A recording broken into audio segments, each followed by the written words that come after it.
This is Wayne Wonder. It's all about yard settings on Asaase Radio. Catch me live Sunday, the 4th of September, hosted by King Lagazee from 12 noon until 3 p.m. It's gonna be a bombshell. Make it fly. 2 on Asaase Radio. You understand me? Easy. In Accra, we live on 99.5. In Kumasi, we live on 98.5. In Cape Coast, we live on 100.3. Easy. And in the northern region, Tamale, we live on 99.7. Easy. My name is King Lagazee. The show is Yard Settings. Zing, Asaase Radio. And trust me, our guest on the line is Mr. Von Wayne Charles, a.k.a. Wayne Wonder. Easy. Wayne? Yes, sir. I can see you now. Yes, even now. Easy. I switched over to my phone. I don't know what was going on with the computer, but I switched to my phone, so I'm good now. Yes. Nice. Zing, Asaase Radio. Yeah, man. So, how is the vibe like, and where exactly are you now? Right now, I'm actually home today. I'm in South Florida. I'm giving you the panoramic view. See it? See it. The panoramic view. Look at it. The panoramic view. Yeah. Where is the gold plaque? Where is it? The gold plaque. South Florida. I'm in South Florida right now. Okay. All right. I was talking about the no letting go gold plaque. Yeah. Do you have it with you in the studio? Yes, I can go. Let me put this on the tripod so I can be more flexible. Let me do this. Definitely. Easy. Let me go get it for you. Definitely. So, ladies and gentlemen, we've just made the connection to Mr. Von Wayne Charles. This one is the one from the US. Wow. So this one is certified gold in the US. Wow. And then this one is from the UK, certified gold also. For the same song, No Letting Go. Yes. So you released this song in 2003, you know. Yes. And for 19 years now, you're getting a reward for it. How does it feel like? It just shows you that don't give up, just keep doing your work. And from you put your best in, you will be rewarded. Sane. All right, so we'll come to this, but let's step in to all the Ghanaians who don't know Wayne Wonder. But Wayne, trust me, we live on 99.5 in Accra. In Kumasi, we're live on 98.5. In Cape Coast, we're live on 100.3. And in the northern region, we're live on 99.7. And approximately over 40 million people are listening to us right now over the whole country. You understand me? So, I don't know, little boy, I think this. Yo, that's huge, man. Let me put this in. That's amazing. Yeah, man. So, to all those who don't know Wayne Wonder, who exactly are you? All right, how should I put this now? I would say I'm a Jamaican dancehall reggae artist, that has no limits, to my creativity, easy going. I'm in touch with my human side. I'm very passionate, I got so much love inside of me. I'm a humanitarian also. I care about people. I have to know somebody to feel the pain and the hurt. I'm just, a real person, No hype, no ego. It's not about the hype, not about ego, it's not individual, So that's about the music and the work that needs to be done. Yeah. So and basically, that sums up Wayne Wonder. All right. So I can attest to the fact that talking about hype and ego and all these things, I can attest to that particular fact because the first time we linked up, it was so smooth and you know, I am still surprised up to today. You know, when one that just said, Lagazee, I'm going to load you up with dots. and the next minute, they said, check your email. And when I check my email, it was, and I was amazed. But if I check it, I still don't have no letting go on dot. But you know, just resend me the list, because sometimes you have to refresh my mind. You know, it's like a million and one stuff. Easy. You know what I mean? So guess what happened? And it's so easy for me because I have a home studio and I engineer my stuff. I don't have to wait for the engineer to come over. Look at this. Definitely. I'm right in the lab right now, and so it's like, for me, it's like just having fun, and just it also helps me to keep my spirit up and my vibe and my creative flow going. Definitely. So if you say anyone I need that Lagazee sound needs some dub, it's easy for me to just go in the lab. Pro Tools is always on. Look at that. No matter if Pro Tools is always on. Hold on, let me put him apart. This is always on. This is always on. The session is always up and ready. Look at that. Up and ready. Straight. A session is always open. You know what I mean? Definitely. Definitely. Yeah. So that's how we do. So people, we are also live on Asaase 99.5, you know, Facebook page. You understand me? So if you want to see what exactly is going on with Win Wonder, he's inside his home studio. You understand, relaxing himself and all that. You can also view that. You understand me? Make sure if you step on the live, make sure you share it. Share the live and let everybody see it. All right. So Wayne, in terms of music now, how did it start with you? All right, for me, I guess it's the community. Started from the community, because where I was raised, it was a rich culture. It's a place called Raytown, where every Sunday night you have like the full genre of the Jamaican music. If you listen from her, I could stay in my yard and hear everything. I didn't have to go down the road. I could stay right in my yard.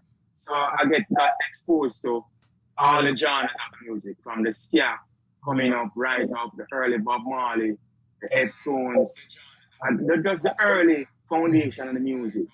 You know what I mean? It just found me because I was actually in my yard, just hearing everything. I didn't have to go anywhere. You know, and I go to church. You know, I guess my mom, she was in the choir. By being there, watching my mom at choir practice, I just start singing to and exercise my voice to, and you know, it just transcend to, you know, that soul search for the music. You know, end up on Youth High Power, I met up with Singing Melody introduced me to King Tubby's, where I recorded my first song, and then I never looked back from there. All right, so let's talk about this part. At what age did you meet Singing Melody, and Singing Melody decided to introduce you to King Tubby's? When I met Singing Melody, early I just left school, just left school, and we just trying to figure out what I really wanted to do. I was in the art foundation. I was, because accounts and POB, so I dabbled in that for a year, but that wasn't my passion. So the music just pulled me towards, the lights and that studio vibe. I always want to be in the studio. I always want to have a record. So I just pursued that, end up on Youth High Power with Singing Melody. And I was maybe like 18, 19, somewhere about. And from there, I just had a passion for it, and all right. Sometimes I leave my house without bus fare. I don't just one bus fare. I don't know how I'm going to return from, because there wasn't any studios in Eastern Kingston. So I had to go all the way at West Kingston. That's where all of the King Jammies and the King Tubbies are. So you had to find your way there. By any means necessary. Okay, so from where you were, and for you to move that far, into the studios and all that, from Youth High Power now, being on that sound system, moving from there, you know, to Metro Media. How was the vibe like with Metro Media sound system? All right. Well, I ended up on Metro Media. I'm from Eastern Kingston, so from Dunkirk here. So like every Wednesday night, Metro Media play at a place called Almantown, One More Street. So that's like their base. So you know, I was there a couple times, but you know, I was encouraged by my community also because when they walk with me, they always say, "Yo, we don't want to touch the mic when you're going to get you free for touch the mic." You know, and they build up my courage and you know, touch the mic a couple of times and you know, them know say. We anyway want an East youth, man, an East and come from East, you know. So Metro Media singer by the name of Dr. C went to Japan and stayed a long while. So one day Jimmy Father Metro, the owner of Metro Media, just look at me and say, Winnie, I love you on the sound, you know, as Metro Media singer. And that's where it all started out. My pictures appeared on Metro Media posters. I'm traveling all over Jamaica to perform on Metro Media. And the ball just started rolling for me. Start doing dub plays for different songs and, you know, start doing more recordings and it just fall into place. All right. Wayne, please, I want you to do something for me. It looked like the first connection was better. This one looked like the voice repeating itself. So if you can take it off the earphone. Okay, yeah. Let me do this. Yeah. Sorry about that. Yeah.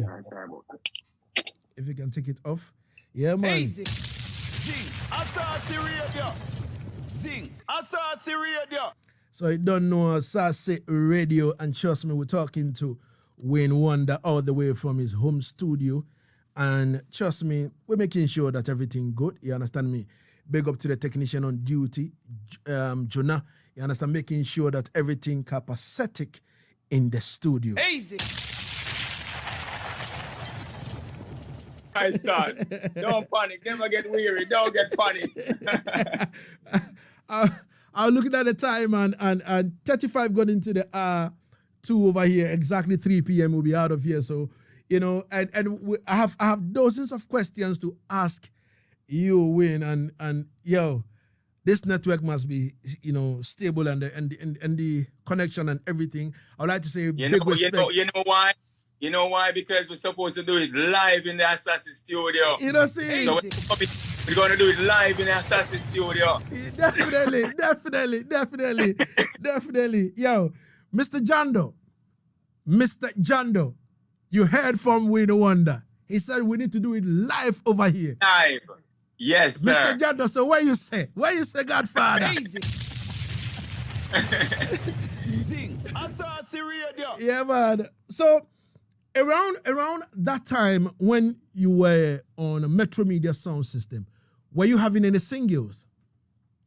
About that time, Metro Media started cutting some dubs with me, and right out then that's where when Singing Melody introduced me to King Tubby's, and I recorded my first song. So yes, at that time, like everything just started falling into place. So I did a cover version of Rick Ashley's "I'm Never Gonna Give You Up" for King Tubby's that came out on the King Tubby's label, and that was my first record.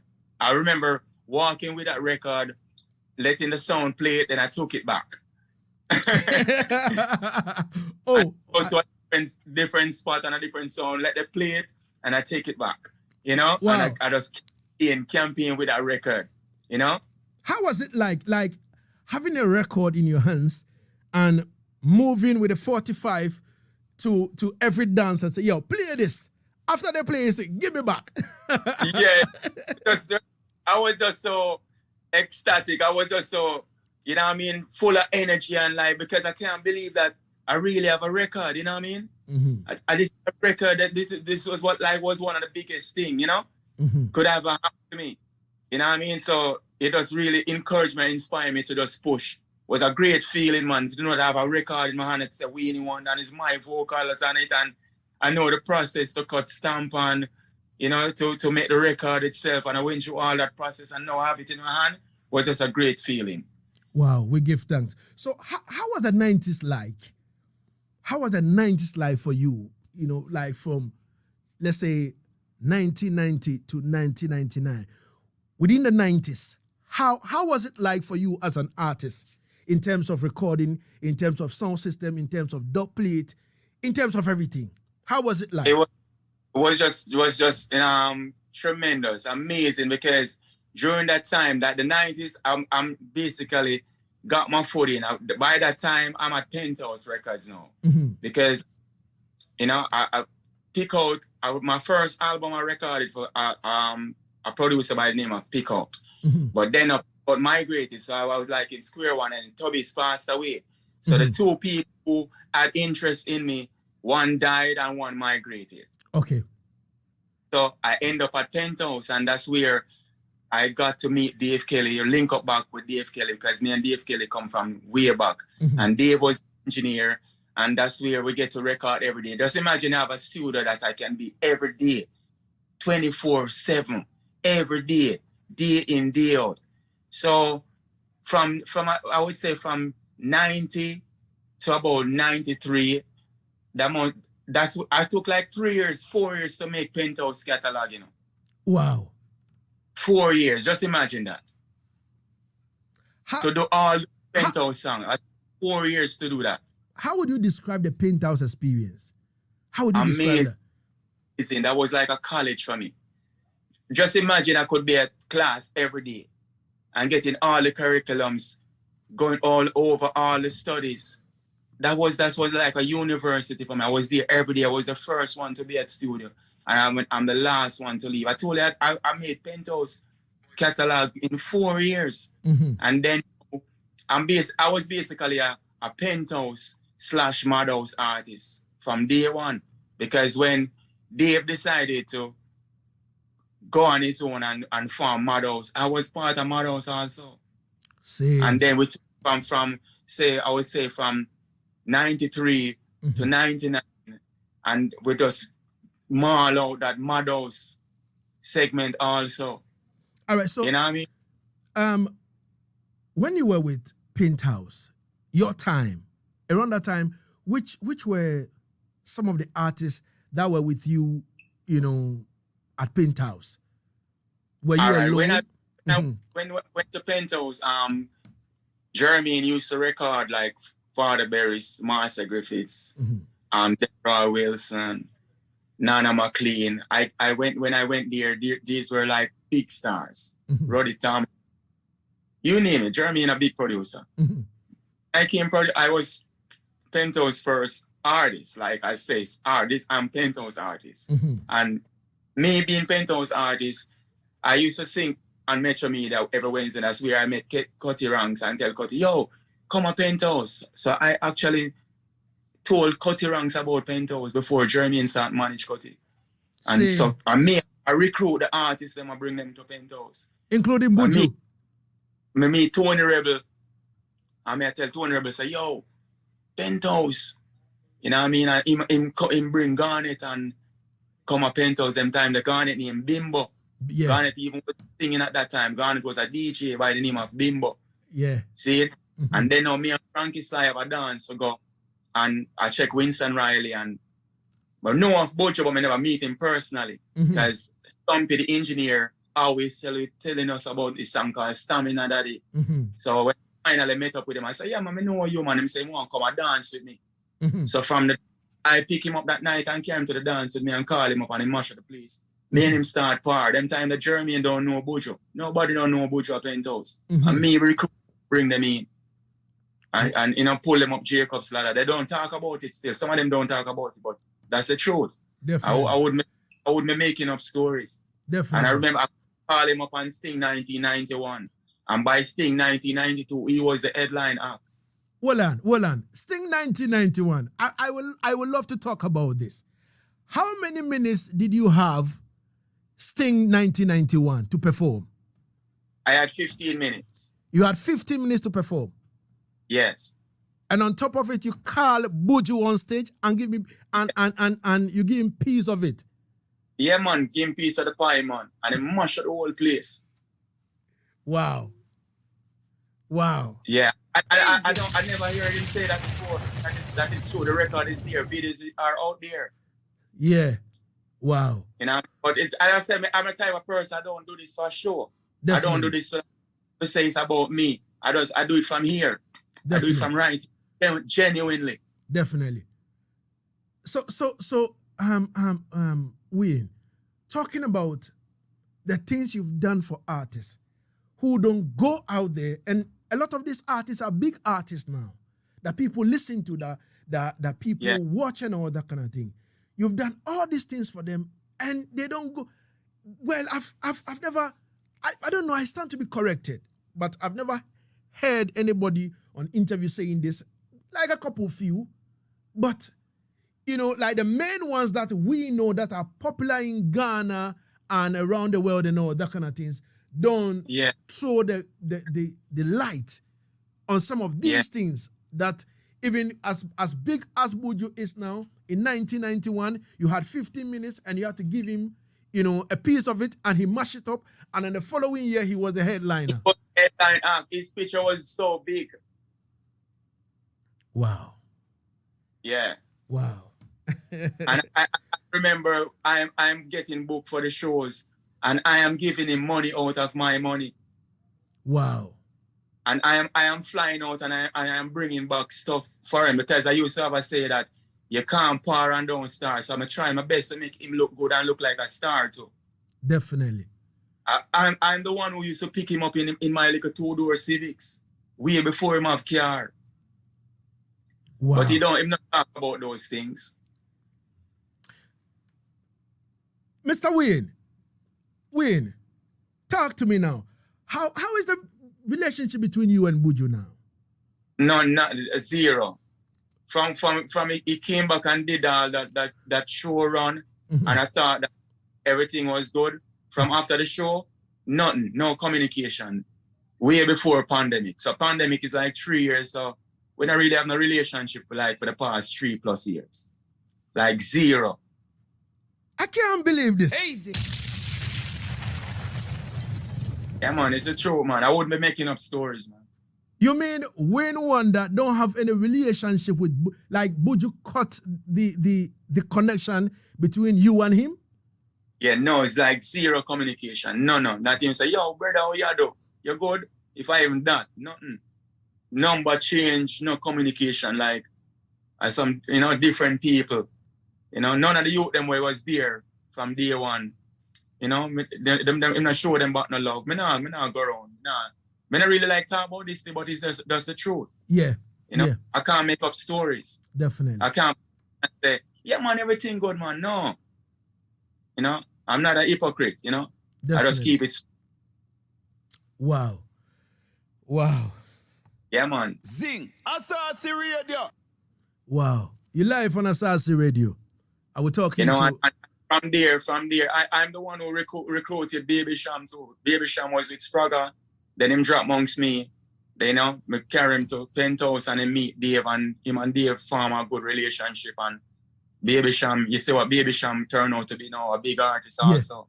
Yeah. But always, I help up Jacob's ladder. We don't talk about it still, but we just do it from here. I'm telling you, I do it from here. Definitely. I'm out like to see youth elevate and can come help 10 other people too, and 20 other people. Because I remember where I'm coming from.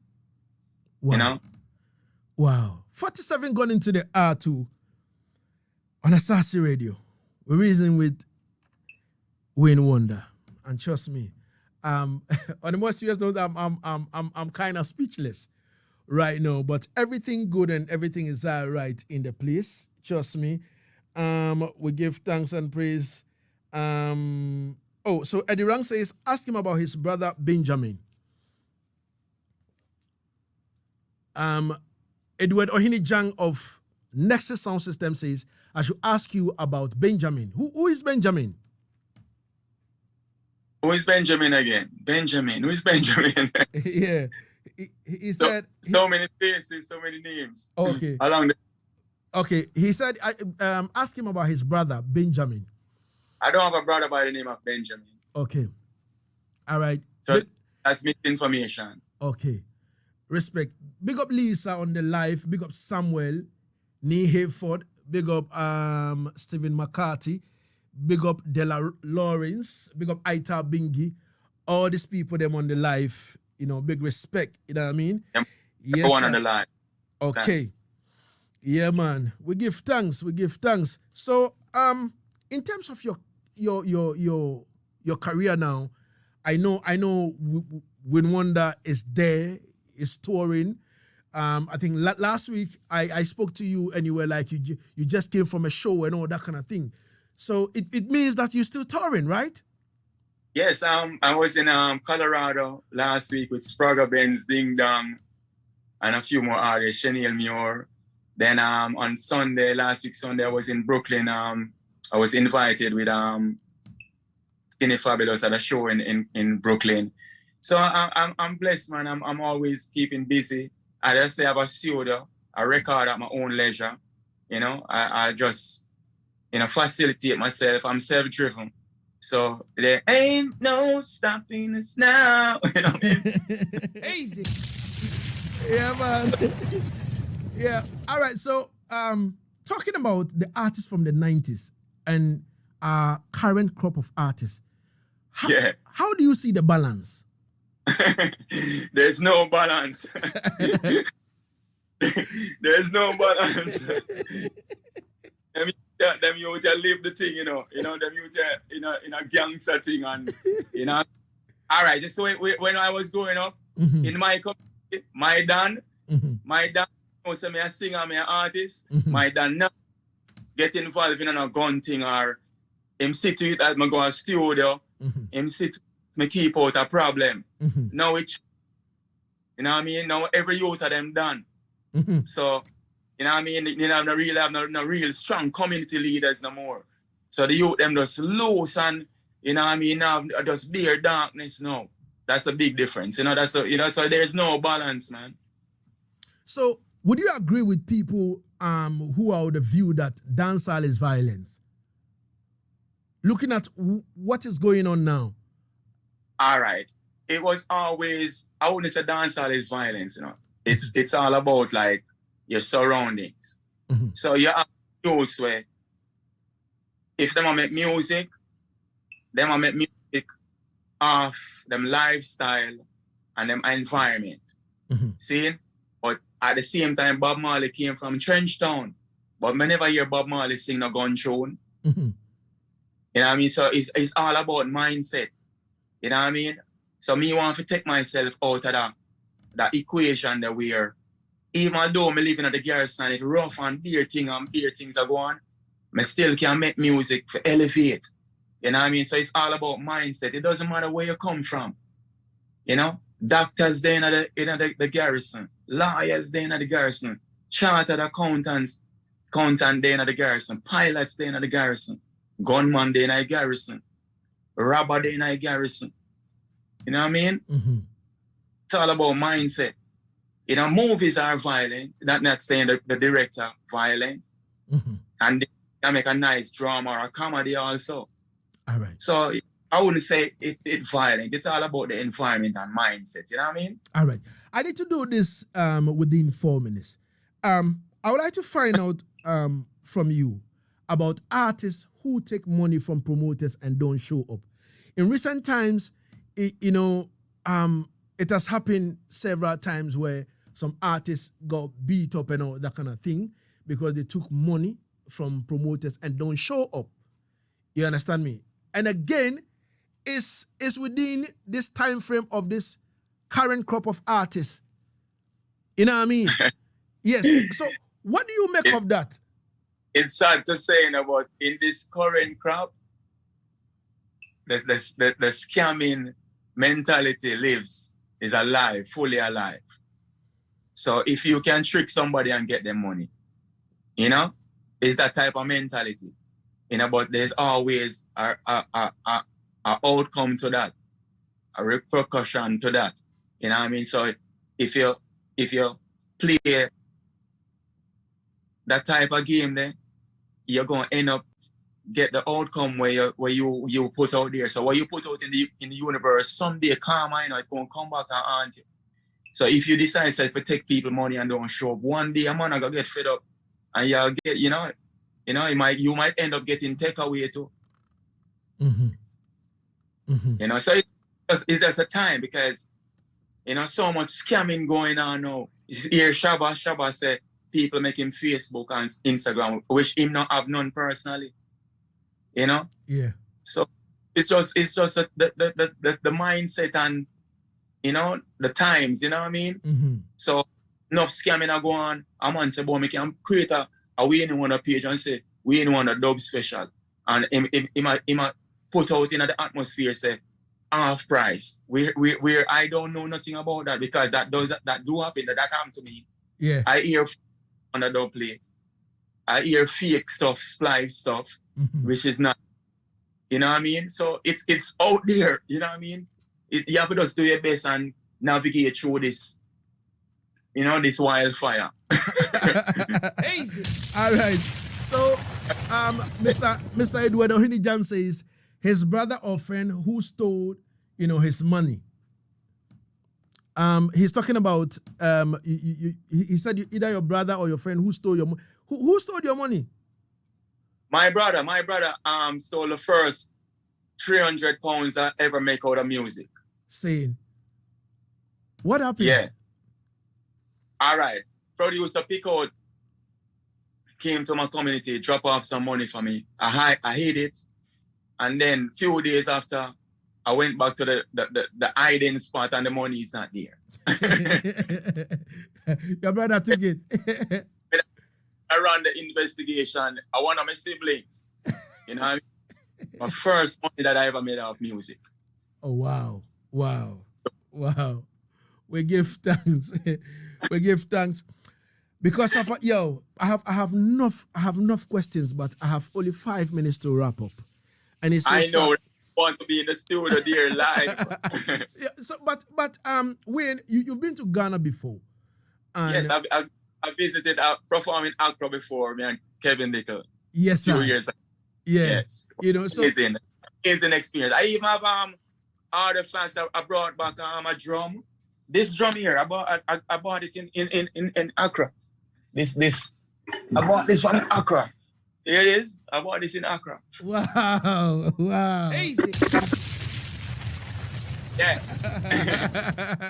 Wow. We give thanks. The Ghana energy is always in my studio. You know what I mean? Definitely. So how was the experience like and performing in Ghana? How was it like? Yeah. It was amazing, man. On the beach, it was amazing. I never experienced that type of energy. That these are my people. You know what I mean? These are my people. And coming back, just the old energy and the vibe, like I said, yo. You know, because when you're in the West, you know, they paint a different picture, you know. They paint this different picture. It's a me, there's a hell of a thing, you know. Because they paint this picture like, you know, you're not supposed to go back. You know, I love it. I love the food. I love the people. Nothing but love. And, you know what I mean? When we in there on the vehicle and people running down the vehicle, I went to the radio station and, you know what I mean? So it's just mad love, man. You know, I want to come back so bad, man. All right. Mr. Otujando. When Wonder says he want to come back to Ghana so bad. So what you say? Bad. Where you say, Godfather? Let's do it. Let's make it fly, no? Make it fly. Zing. Asaase Radio. But Ghana, are you ready for Wayne Wonder? Are you ready for him? You understand me? Are you ready for him? Big up Fire Crew on the live. Big up Mr. Stephen McCarthy on the live. Are you ready for Wayne Wonder in Ghana? Easy. So yeah, man, no shell, man. Definitely. I'm going to talk to my boss and then we'll get back to you on this, Mr. Wayne. But before I leave you, finally, once again, I would like to say congratulations on the No Letting Go 2 gold plaques, one in America and one in the UK. It's been 19 years putting in the work, and trust me, now you're seeing the fruit, bearing fruit and all that kind of thing. Before I leave you, finally, you know, that you want to come to Ghana so badly, your word of advice to the whole of Ghana and assure Ghana that you want to come back again to Ghana. I just want to spread my love. Love goes out to Ghana. You know what I mean? It's like, I visited a lot of places and it reminds me so much of Jamaica. So I know we are connected in some way. You know what I mean? So nothing but love and respect, man. You know, love is lovely, war is ugly, man. I mean? Definitely. Just show love, man. Love is lovely, war is ugly, man. All right. Wayne, thank you so much for your time and space. somebody was asking me how many albums do you have? A quick one before I leave you on the line. Up to date, I have maybe up like about 14 totally now. 14 from I started out. From my first album was One More Chance. I recorded for Pick Out, you know, and the last one was produced by myself, you know. Mm-hmm. You know, I mean, my so all right. And I still got more. There's a hard drive full of song, you know. It's just the right timing because, you know, I've experienced where I send my song that I'm preaching love, and DJs are telling me, even in Jamaica, sing them song they're too nice. So I'm saying, isn't the song supposed to be nice? Yes. Doing the darkness thing and the bloodshed and the blood spill and, you know what I mean, the skin out this and the cock up this and, you know what I mean? What I have to say to a lot of artists, in 10 years, they can't perform those songs. Because in 10 years, more mature. Definitely. In 20 years, more mature. So those songs are going to be dormant. Definitely. Mr. Will. And no letting go forever. So careful of the topic yet that you choose. Because some of those topics are just temporary. Definitely. You have to choose forever topics, man. Definitely. Real life, real experiences, not just this fantasy, flossing and just illusion stuff. All right. They are temporary. Respect. Easy. Thank you so much for your time and space. Every time. Sorry about the technical difficulties, but we never lose faith. Definitely. Zing. Asaase Radio. Yeah, man. Respect it, man. So that was with Wonder talking to us all the way from his home studio in America. We would like to say big respect to 99.5 Asaase Radio in Accra, in Kumasi 98.5, Cape Coast 100.3, and Tamale 99.7. My name is King Lagazee. Respect to Naro Bauer, respect to Jonah, respect to Debbie, you know, joining me in the echo chamber. We'll be here next week to serve God and country. Watch out, Lagazee, we have more days on Asaase Radio now, and trust me, Mr. Janda was set things right for us to come back again. My name is King Lagazee. I love you all. Easy.